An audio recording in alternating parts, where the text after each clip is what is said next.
Olá você telespectadora, olá você telespectador da TV Cultura. A partir de agora você acompanha a Opinião Litoral, edição desta terça-feira, 2 de julho de 2024. O Roberto Mohamed vai comentar as situações, as notícias, os fatos com você.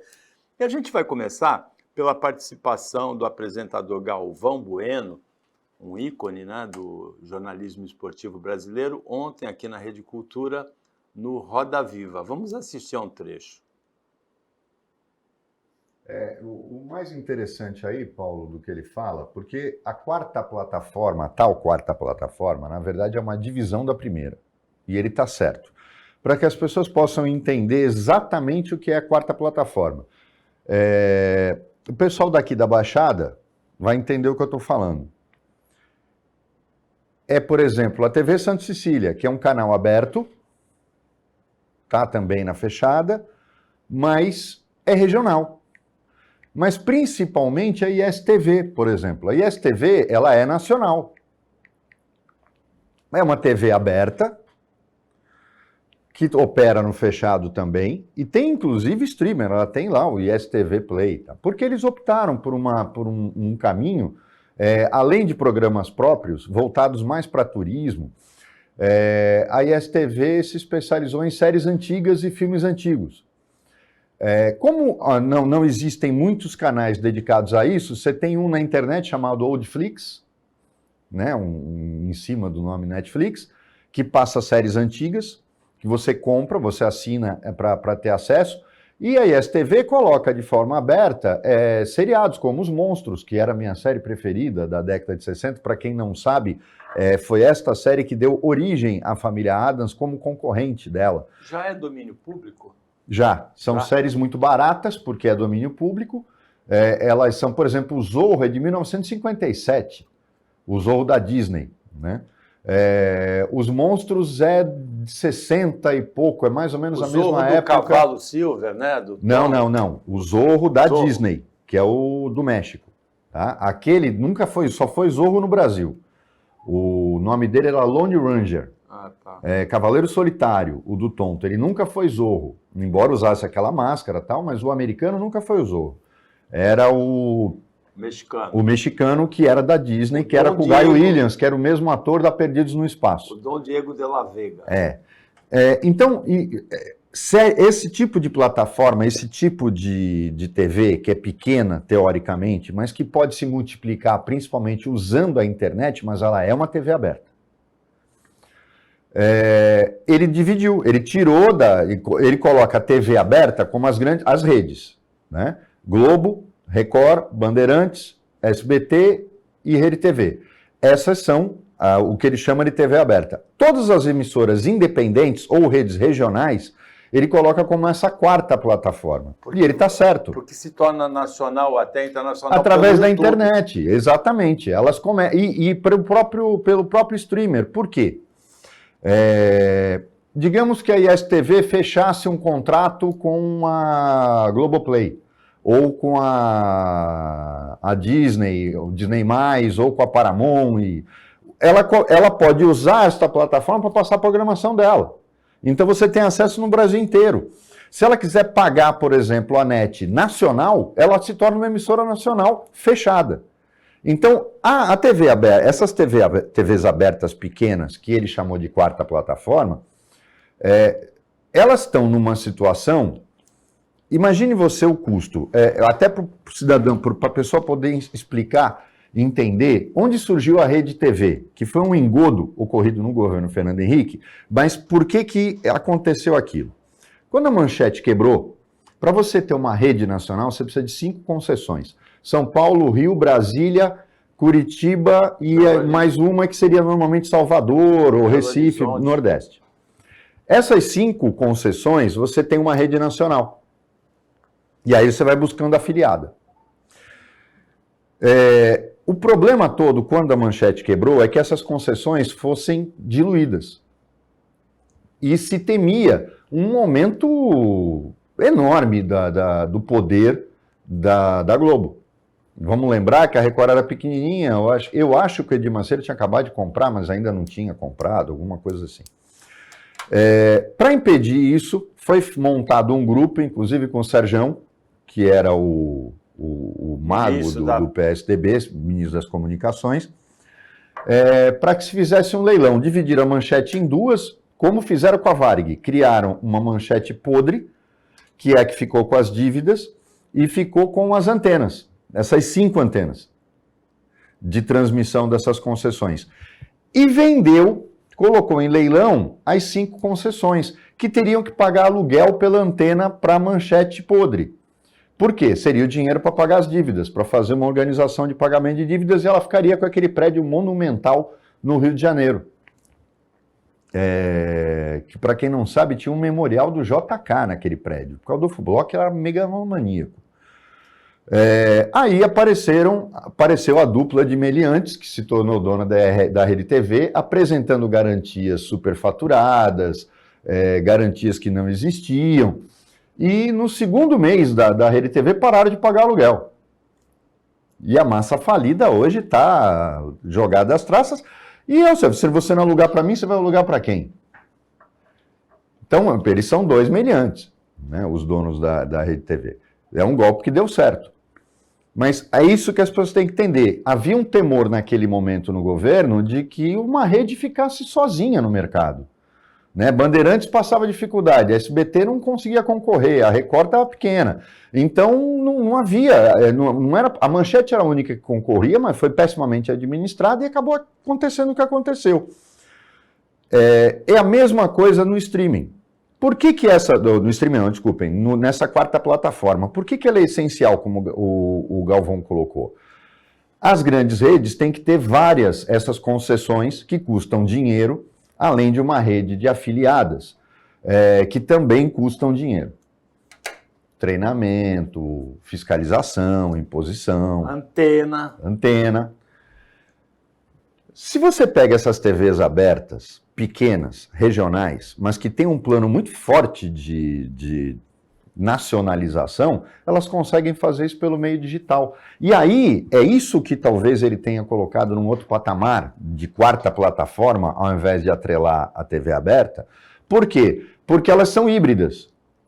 São TVs abertas, que também são TVs fechadas, ou seja, não é o aberto que vai para a fechada, como é o caso da Globo, da Bandeirantes, da Record. Não, é aberta e é uma fechada que passa no Brasil inteiro. Porque basta ele pagar a NET, por exemplo, ou a Vivo. E ele fecha contrato com um canal, com um streaming, como eu falei, Disney+, Amazon Prime, e começa a botar a programação dele lá para essas pessoas. Ele pode fazer isso simplesmente no YouTube também, né? Pode, mas no YouTube já é um pouco mais complicado. Embora o YouTube hoje esteja nas Smart TVs, as pessoas ainda não têm muito hábito. O canal única e exclusivamente de YouTube ainda não é a grande jogada. A grande jogada é você invadir o território com guerrilha mesmo, de enfiar nas grades nacionais. Mas o Cazé TV é só YouTube e tem grande audiência hoje, né? Mas eu acho que é o único caso que rivaliza com esse tipo de TV. Mas eu acho que o caminho para essas emissoras, como é o caso, eu dei o exemplo da ISTV, porque ela é aqui no Guarujá, ela pode se tornar nacional.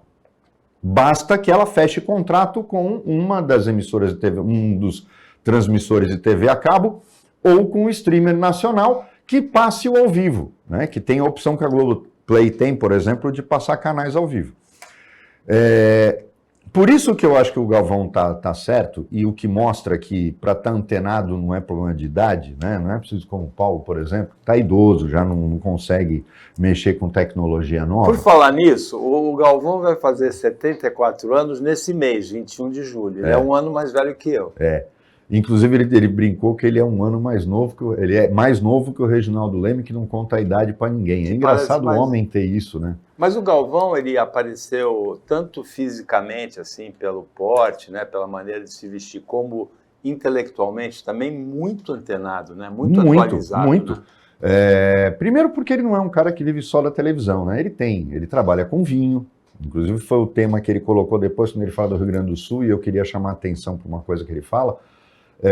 Mas é muito importante esse trabalho de se manter ativo, do homem se manter ativo, e a gente tem o exemplo aqui do nosso Highlander, porque eu vejo pelo meu pai, por pessoas próximas que se aposentaram muito cedo e foram para a inatividade, não arrumaram outra função. E eu vejo o mal que isso faz para a pessoa, o mal que faz para a cabeça da pessoa, para os sonhos da pessoa. É como se você... Por isso que eu digo sempre, quando me perguntam, você vai se aposentar quando? Eu falo, não sei, eu vou morrer trabalhando. E eu tenho certeza que eu vou fazer isso, porque eu tive um exemplo na advocacia, que eu tive a honra de conhecer, chamava-se Ariosto Guimarães. Esse homem, com quase 100 anos de idade, ia para o escritório.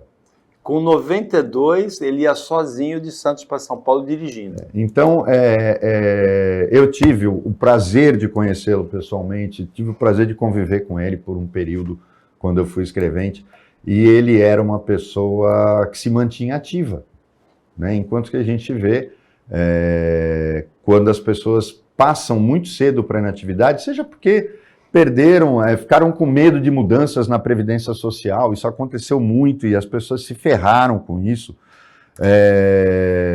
mas se mantém nativa. Eu tenho um amigo que era médico do Banco do Brasil, no tempo que o Banco do Brasil tinha esses quadros de atividade meio, ele era médico-chefe no Banco do Brasil, ficou com medo, saiu na proporcional, inclusive, porque ficou com medo por algum motivo de se aposentar, mas virou construtor. Então, não aqui, na Paraíba. E se manteve ativo. E você conversa com ele hoje, inclusive na medicina ele não ficou defasado, porque ele não trabalha mais como médico, mas se manteve sempre estudando. Eu acho que o exercício para o cérebro é, sem dúvida nenhuma, essencial, e a gente vê o exemplo no Galvão Bueno. Na semana passada me perguntaram se eu ganhasse na Mega Sena, se eu continuaria fazendo o que eu faço, e eu falei, vou continuar fazendo porque eu amo. Só ia comprar uma emissora de TV. O Opinião Litoral volta depois do intervalo, que é bem rapidinho e tem assuntos bem interessantes no segundo bloco.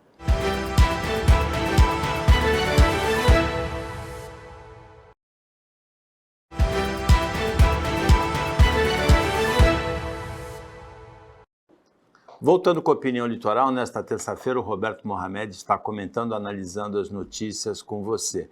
Uma dessas notícias chega a ser chocante pela estupidez, pela intolerância, pela arrogância. Um desembargador no Rio Grande do Sul que negou antecipação da fala de uma advogada grávida, aquela tinha direito pela regra, por estar grávida de 8 meses, fez a advogada levantar, mostrar a barriga, uma coisa horrorosa, e negou. A advogada esperou 7 horas para fazer a defesa.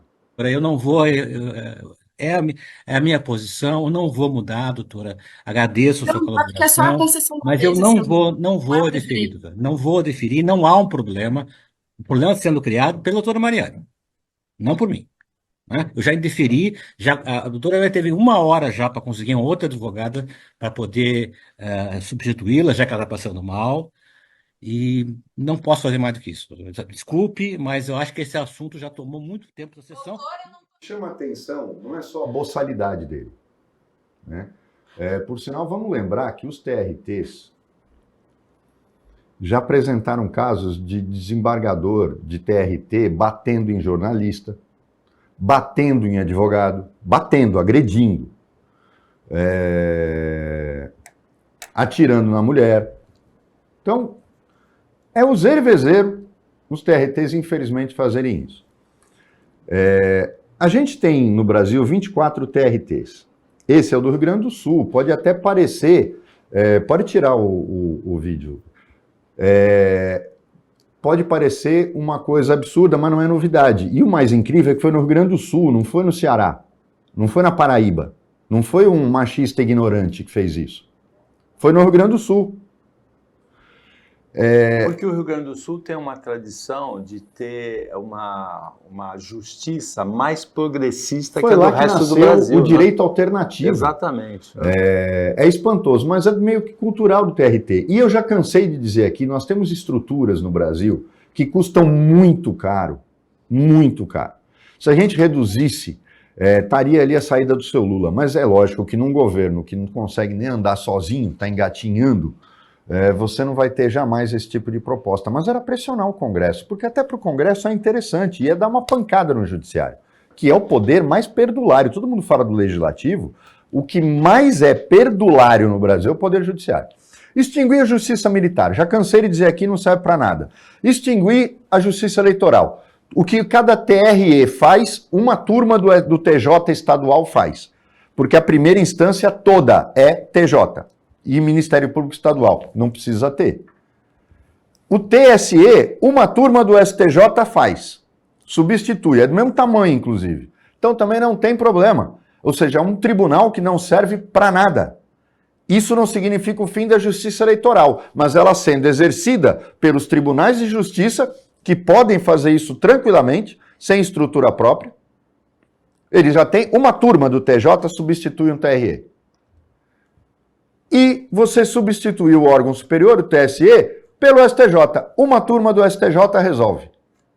São 5 ministros. Não precisa aumentar de tamanho, mas se quiser aumentar o STJ, ele é sim um tribunal necessário. E ele poderia ter mais ministros. Eu inclusive, sou a favor de aumentar o número de ministros. Não precisa nem mexer no prédio, porque o prédio já é na Babesco. Então ali cabe mais ou menos o dobro de ministros que ele tem. Mas não chegava, passar de 33 para 44 ministros. Pronto, resolvi o problema. Acabava, era um menos inferno de nomeação e de gestão perdulária, que é um absurdo. Mas os TRTs, você tem 24 TRTs no Brasil, Tribunais Regionais do Trabalho. Paulo. São Paulo tem 2, é o único estado que tem 2 TRTs. O volume é muito grande. Se reduzir pela metade, ninguém vai notar a diferença. Se você pegasse o Sul, colocasse 2 ou 1, o Centro-Oeste, um tribunal dá, o Nordeste, 3, 4, o Sudeste fica, 1 para cada um, mas em São Paulo com 2 o volume é muito grande. Que é um em Campinas, que é o do interior, e o da capital litoral, que fica aqui em São Paulo. Você não ia notar a diferença. Mas quem vai mexer nisso? Você notou? 2 tribunais superiores e 2 estruturas que você some com elas. Os TRT se reduz pela metade, porque isso que esse homem fez, não tem outro gênero, outra forma de colocar. É ignorância, é estupidez. Quando ele diz que ela eles têm mania de fazer isso. Ela teve 1 hora para encontrar outra advogada. Ela pode trabalhar sozinha, não deve satisfação a ele, é ela que mantém o escritório dela e ela que sabe onde vai o calo. Não é ele que tem salário, mordomia, um monte de coisa que vai dizer o que ela pode ou não fazer. É a lei. A lei dá a ela o direito de preferência. O que ela pediu? É mais ou menos o seguinte, tinha 50 processos para julgar aquele dia na pauta, ela pediu que o dela, porque ela estava grávida, ela está grávida e estava passando mal, que fosse o primeiro. Ele perdeu mais tempo argumentando, porque os outros desembargadores da turma ratificaram o pedido dela, tipo, não custa nada. Não é que não custa nada, ela tem direito a isso. Ela tem o direito e não custa nada. Um dos desembargadores fala para ele, é uma questão de, além de tudo, humanidade. Pô, o cara é um juiz, ele tem que ser humano. Ele tem que pensar, agir com sensibilidade. Senão basta colocar um robozinho. Tá na lei, tá. Não tá, acabou. Ele perdeu mais tempo argumentando, ele já teria julgado o processo dela. É isso que eu falo. Quer dizer, além de tudo, colocaram uma besta na presidência de uma turma de um tribunal. Uma besta não pode estar lá. O CNJ tem que colocar isso. O tempo que ele perdeu argumentando, ele tinha julgado o processo dela. Então, no mínimo, inteligente ele não é para provocar esse tipo de coisa. Parece que se afastou ou foi afastado, mas o CNJ tem que botar a mão pesada nisso. Porque tem que acabar esse negócio de acharem que podem fazer de tudo. Infelizmente, a gente tem uma OAB cujo Conselho Federal é eleito por conchavo, porque o advogado é a única categoria profissional que não elege o presidente federal. É indireto, né? Não, e é vergonhoso isso. Nenhum presidente de sessão estadual levanta a voz ou está colocando na campanha que daqui a pouco começa, porque são sem vergonhas. Por que o advogado não pode votar para presidente do Conselho Federal? Não pode escolher os conselheiros federais livremente, tem que ser chapa. Chapa é coisa de safado, chapa é coisa de vagabundo. Eu voto na chapa fechada, que nem clube de futebol. E a gente viu aí o que está acontecendo com Corinthians, Santos e outros mais. Chapa fechada? Não, amigo. Quem quer ser conselheiro estadual se candidata, quem quer ser conselheiro federal se candidata, eu vou lá e escolho pela internet. É seguro sim. Por quê? Os caras não querem ter conselho com a oposição. Já pensou, Paulo? Eu posso votar em quem eu quiser, não é chapão, o conselheiro estadual não depende de favor do presidente, da sessão estadual, ele vai querer prestação de contas, ele vai votar contra, ele vai fazer isso. É isso que eles não querem. É um passarinho comendo na mão? Não, é chapão, todo mundo está no meu bolso. Agora, isso é a entidade que defende a democracia?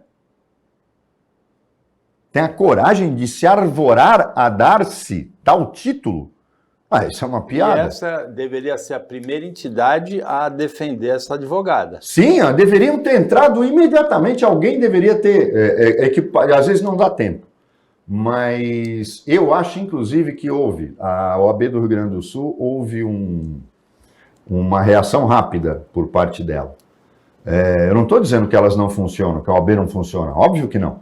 O que eu estou dizendo é que ela não é democrática. Se a gente tivesse um presidente de Conselho Federal comprometido com a classe, que teve que fazer campanha para pedir voto, portanto ele tem uma plataforma para cumprir, ele hoje estaria entrando no Congresso Nacional apresentando projetos de lei relevantes para fazer a reforma tão necessária no Judiciário.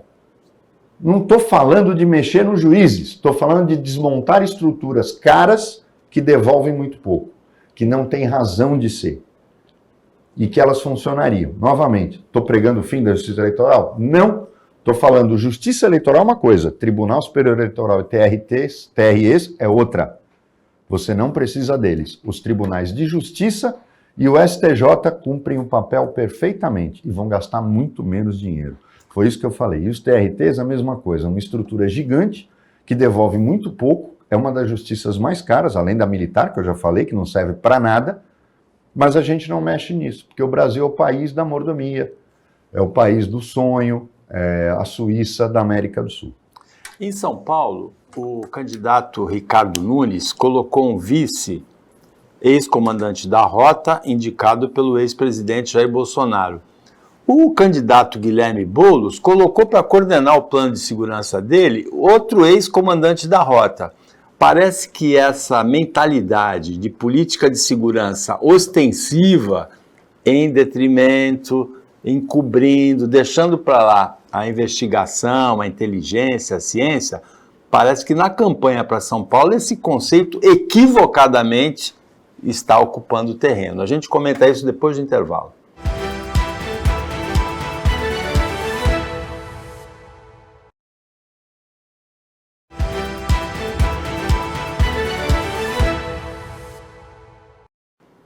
Voltando para o último bloco do Opinião Litoral com o Roberto Mohamed nesta terça-feira. Mohamed, de um lado, na disputa da Prefeitura de São Paulo, o vice é um ex-comandante da Rota, no lado do Ricardo Nunes. Do outro lado, do Guilherme Boulos, o articulador da política de segurança no programa de governo é outro ex-comandante da Rota. Como é que você vê isso, hein?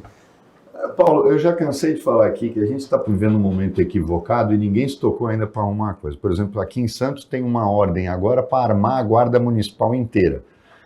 Só que eu vou dizer, a Guarda Municipal não tem poder de polícia, ela não pode cumprir o mandado de prisão, ela não pode fazer uma revista, porque ela não é polícia.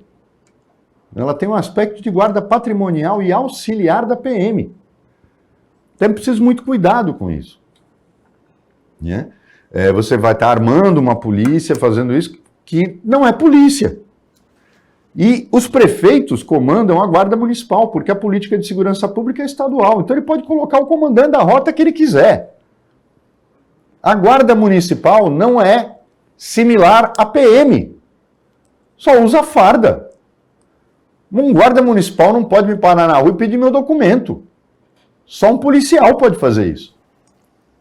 Então são coisas que é preciso... Muda a Constituição. Eu sou até a favor, em cidades com mais de um determinado número de habitantes. Né? Mas tem que fazer isso primeiro. E o STJ já disse, foi bem claro. Quer transformar a Guarda Municipal em polícia? Muda a Constituição. Senão não vai ser. Então você vai ter dois caras que vieram da Rota, para fazer plano de segurança. E aí a gente ainda tem, digamos, vamos supor aqui, que a bancada da bala lá em Brasília se unisse ao próprio governo, tá? Vamos mudar a Constituição. Guarda Municipal pode ser polícia. Eles ficam falando de lei, de delegação. Não existe, está na Constituição que não é. Mas digamos que eles fizessem. A Guarda Municipal seria o quê, Paulo? Ostensiva ou investigativa? Óbvio que não. Eles não podem fazer boletim de ocorrência, não podem fazer nada. É ostensiva. Se fosse transformada em polícia municipal, seria ostensiva. E vocês vejam que o policiamento ostensivo, ele é tão mal calculado que até a civil tem a turma dela, o GOI, de policiamento ostensivo, que eu acho que tinha que acabar, porque está faltando policial para investigar, então tira e volta todo mundo para a delegacia. Mas olhem só, os distritos policiais, se não houver um investimento, vamos olhar para o lado de São Paulo, vamos olhar para a nossa região. Mudaram a Constituição. A Guarda Municipal de Santos virou polícia. Policiamento ostensivo.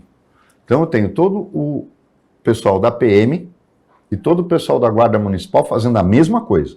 Policiamento ostensivo.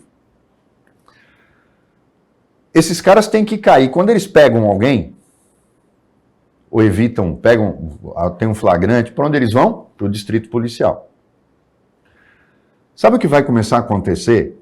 Em vez de 2, 3 viaturas o tempo todo na frente de um distrito, significa que pegaram alguém e estão esperando o escrivão fazer o termo, você vai começar a ter 7 viaturas, 8 viaturas, de cores diferentes.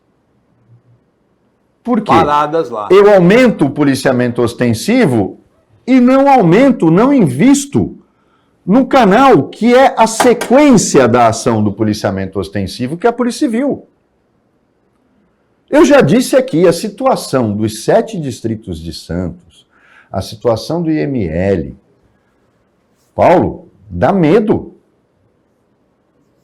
Os caras não têm condições de trabalho. Quem vai no 3º DP vê que os policiais são submetidos a um ambiente insalubre. O Sindicato de Polícia divulga a situação dos cargos. Delegado é menos da metade do que tinha que ter, investigador é 2/3 do que tinha que ter, escrivão é menos de 2/3. O quadro está completamente desfalcado da Polícia Civil. Aí o governador estamos nomeando 1.000 e poucos policiais. Não é nada. Não vai refrescar nada, os percentuais quase não mudam. Se ele não fizer um grande concurso, e também, sabe aquela história da consequência? Ele tem que fazer um grande concurso. Mas, por exemplo, para perito no IML ou na Polícia Técnica, ele tem que melhorar o salário. Senão ele não vai atrair bons profissionais. Fazer um grande concurso para preencher a curto prazo as defasagens que você tem nas delegacias, ele tem que aumentar e ampliar e modernizar a academia de polícia, que fica na USP. Se ele não fizer isso, ele não vai conseguir, Paulo. Não vai. Ou então ele descentraliza, ele sai da academia, que é o caso da PM. Ele sai da academia e faz o treinamento na região. Então aqui em Santos, por exemplo, podia ter uma escola de polícia. Eu entendo que prédio tem. Ele poderia fazer uma escola de polícia. Podia fazer um convênio com a PM, por exemplo, para aula de tiro e tal, e usar o quartel do 6º BPM, lá no Canal 6. Então, onde fazer e o que fazer tem. O problema é o governador querer. Por quê? Não adianta fazer um concurso, aí a capacidade da academia de polícia limita a formação, ou então vão fazer a toque de caixa e aí também não adianta, que você coloca alguém despreparado para trabalhar. Mas se você não repor a Polícia Civil e aumentar o seu efetivo, paralelo a isso, colocar computadores decentes, informatizar, deixar tudo online, tudo o mais possível automático. Se você não fizer isso, não adianta nada aumentar o policiamento ostensivo, Paulo. O cara está na rua no dia seguinte. Exatamente. E é o que está acontecendo. Aí vem o secretário de Segurança Pública, um capitão da rota, do alto da sua sabedoria, e diz, a gente prende, o judiciário solta, isso é um absurdo. Revoltado. Estava revoltadíssimo dentro das calças. Uai, ele é o secretário de Segurança Pública. A culpa é sua. A culpa é sua. Se o inquérito não é feito a tempo, se o inquérito é mal feito, se a Polícia Civil não dá conta de investigar, você quer segurar os caras como? A culpa é do Judiciário. Nesse caso específico, não é. Eu já falei aqui, não adianta falar de política de segurança pública sem a Polícia Judiciária. Quem é a Polícia Judiciária? Quem é a polícia que investiga? Quem é a polícia que diz, foi ele que matou, foi ele que roubou? Tá aqui a prova, excelência, pro juiz, ó, tá aqui. Não é o promotor é a voz só. Ele faz a denúncia. Todo o trabalho de investigação, quem fez foi a polícia. Enquanto isso não acontecer, governador, o senhor está jogando palavras, falando, nomeei 1.000, olha, eu estou investindo. Não, é um concursão que tem que ser feito, concursão. Para que a gente possa ter a Polícia Civil aparelhada. Não é só, e é com pessoal e com equipamentos, porque Polícia Científica sem equipamento também não existe. A gente teve nessa semana um exemplo marcante disso, que foi a condenação no judiciário a 172 anos de prisão de um dos assaltantes daquele mega assalto à empresa de segurança em Santos, da Prosegur, em 2016. Mataram 2 policiais na fuga, mataram um homem durante o assalto. Ele foi reconhecido por material genético numa touca que foi encontrada. Foi provado que ele era do bando, 172 anos. Agora, Mohamed, nos dias 7 e 8 de julho, vai haver o encontro do Mercosul, que deveria ser, teoricamente, dos líderes do Mercosul, dos chefes de Estado, deveria ser muito importante para a Argentina em crise. O Milei falou que não iria aí porque ele está com a agenda carregada. Depois disso, ontem, o deputado Eduardo Bolsonaro confirmou a presença do Javier Milei, presidente da Argentina, no encontro, na Conferência de Ação Política Conservadora, que reúne líderes de direita e extrema-direita mundial, em Camboriú, nos dias 6 e 7 de julho. Aí a agenda dele não está mais carregada? Pois é, mas vamos explicar aqui o que é o CEPAC, né? O CEPAC foi uma resposta ao Fórum de São Paulo. Aí fica os caras da direita falam, porque o Fórum de São Paulo, tá aí o CEPAC. É a maior reunião de ignorantes do mundo todo que se tem na face da Terra. Os caras acham... Você ouve as propostas que saem de lá, é um negócio assim absurdo. Não é questão de não respeitar a direita. A direita eu respeito. A extrema-direita, ela tem coisas que são uma coisa... Não dá para você, por exemplo, respeitar a Marine Le Pen, porque ela é completamente maluca. Ela quer negar a cidadania francesa aos filhos de estrangeiros nascidos na França. Isso é norma de direito internacional que praticamente todos os países têm em relação à cidadania, inclusive nós. Olha só o absurdo. Ela quer negar a cidadania. São essas ideias que são discutidas na CEPAC. Não pense você que o CEPAC discute economia. Não. O Fórum de São Paulo até discute um pouquinho. Uma economia que não existe mais. Eles cantam o hino da Internacional Socialista. Tá? É um pessoal também que vive no mundo da lua, mas é... O CEPAC, os caras discutem costumes, é pauta de costumes. Ele é praticamente todo, Paulo, baseado em prática de costumes. Ele não aborda questões econômicas, até porque você tem o Fórum Mundial em Davos, não dá para competir com ele. Então, esses caras ficam lá discutindo costumes. Se você ouve as coisas que vêm de lá, é um negócio assim de outro mundo. E dá-lhe música sertaneja. Mas o Milei, olhem só que curioso, ele deixa de ir num encontro, numa cúpula, a do Mercosul, que vai ser em Montevidéu. E o Mercosul é a única saída que a Argentina tem. É a única. A Argentina não tem dólar. Ela precisa fazer negócio. Sabe o que sobrou para ela? Ou ela compra da China e vende para a China, não é para os Estados Unidos, que ele é fã do Trump, que ele gosta de ir para Disney, o Milei e tal. Não, esquece. A Argentina não tem dólar. Ela só consegue fazer negócio lá fora com países que permitem que ela faça em outra moeda. E o Brasil está ajudando ela.